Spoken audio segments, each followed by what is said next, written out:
My sister promised to watch over our childhood home after I left for college. I sent her money every month for maintenance. 4 years later, I came back to a for sale sign and strangers living inside. I needed the cash, she said without guilt. You left it behind, remember? But the deed still had my name on it, and what I did next made her.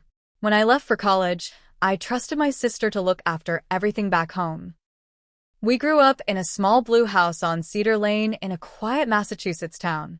My parents died in a car crash when I was 17. My older sister Carly was 22 at the time. She took charge of everything.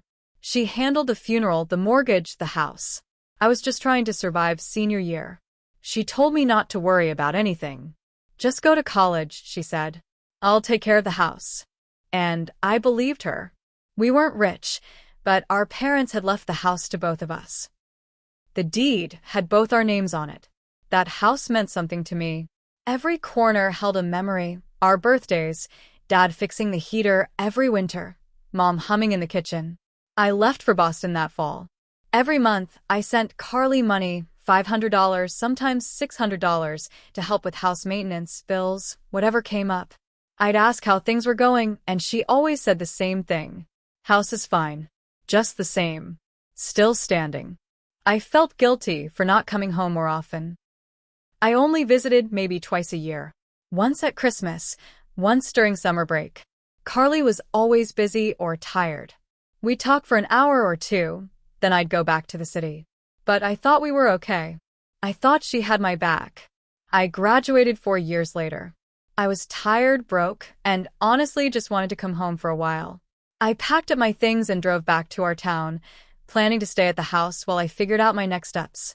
But when I pulled up, everything looked wrong. The oak tree in the front yard was gone. The front porch didn't have the old swing Dad built. The mailbox was different. And in front of the lawn, our lawn, was a big white for sale sign. I sat there in the car, just staring. My hands went numb. I thought maybe it was a mistake. A typo. Maybe the neighbors had listed their place, and the sign was in the wrong yard. Then I saw the people. A man and woman, maybe mid-30s, walked out the front door. They were holding coffee cups, laughing.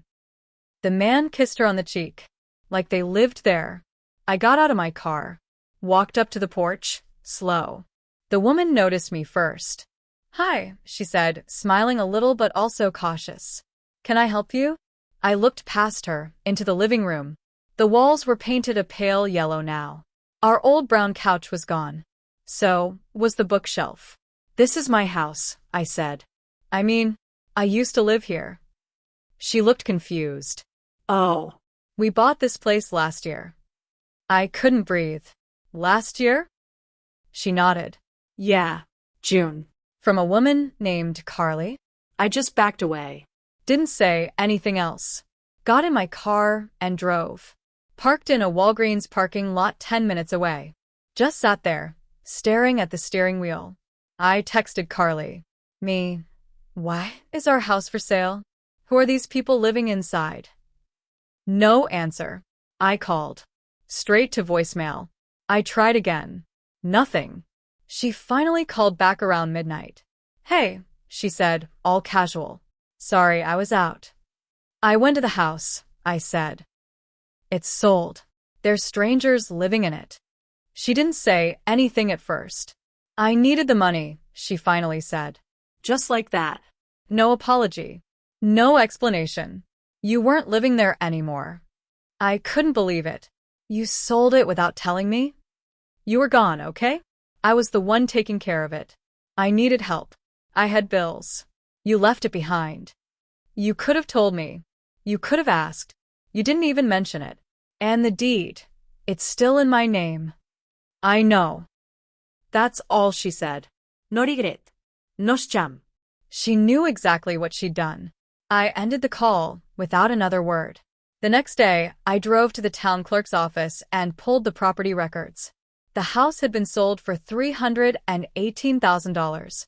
My sister had forged my signature on the sale documents. Not even a good forgery.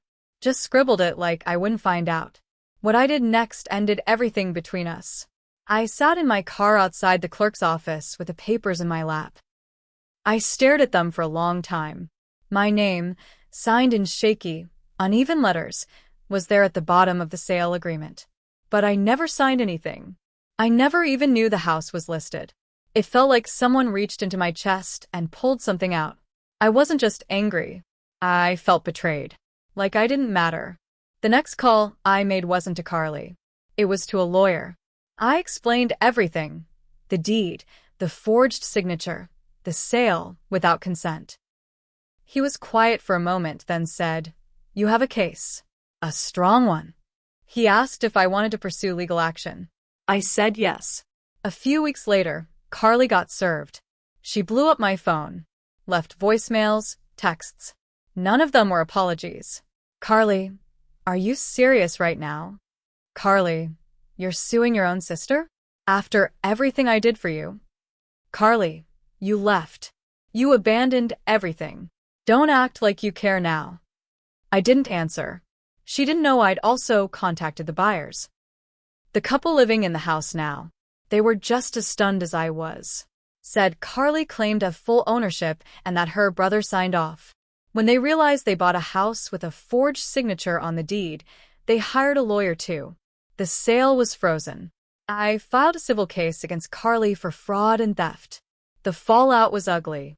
Carly told the rest of the family that I was greedy, that I was trying to ruin her life, that I wanted the house back just to spite her.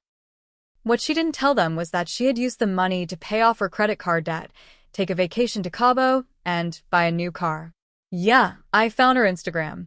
There she was in Mexico, drinking by the pool, smiling with sunglasses on. This was the same month she told me the house needed too much work. When we finally stood in court, she didn't even look at me. The judge asked her directly if she forged my name. Her lawyer tried to deflect, said she had power of attorney. Which was a lie. We never signed anything like that. She tried to make it sound like I had given up my rights when I left for school. But none of that held up. The sale was ruled invalid. The couple was refunded by the title company. And Carly? She was ordered to pay damages. She cried on the stand, said she was desperate. But I just sat there, still, cold. After court, she ran up to me in the parking lot. "You destroyed my life," she said, "over a house you didn't even want anymore." I looked her in the eye and said, "You destroyed it yourself." She hasn't spoken to me since. But the story doesn't end there. Because when I got the house back, when I walked inside again alone, I found something hidden in the attic that changed everything I thought I knew about why Carly really sold it. The house was empty when I got the keys back.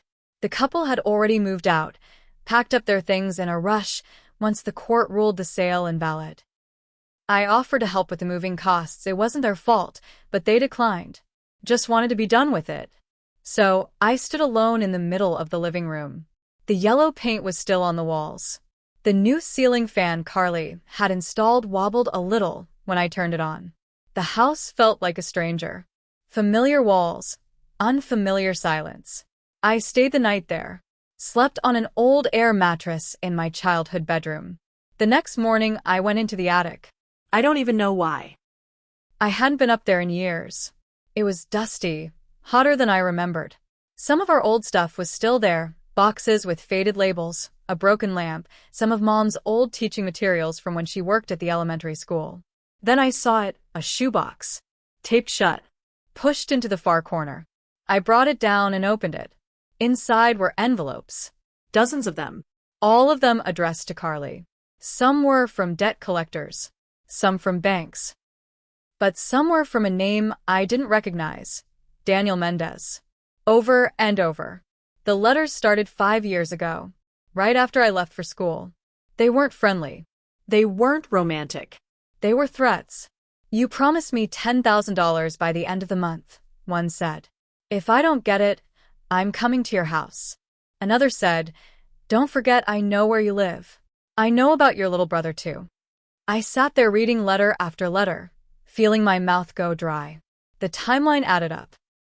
The sudden money problems, the silence, the urgency behind selling the house. She wasn't just trying to pay bills or live better. She was paying someone off. And she was hiding it from me the whole time. That night, I couldn't sleep. I kept thinking about that line. I know about your little brother. Did she sell the house to protect herself? Or was it to protect me? I wanted to ask her, but I didn't even know where she was anymore. I used to think she sold the house because she didn't care about what it meant to us.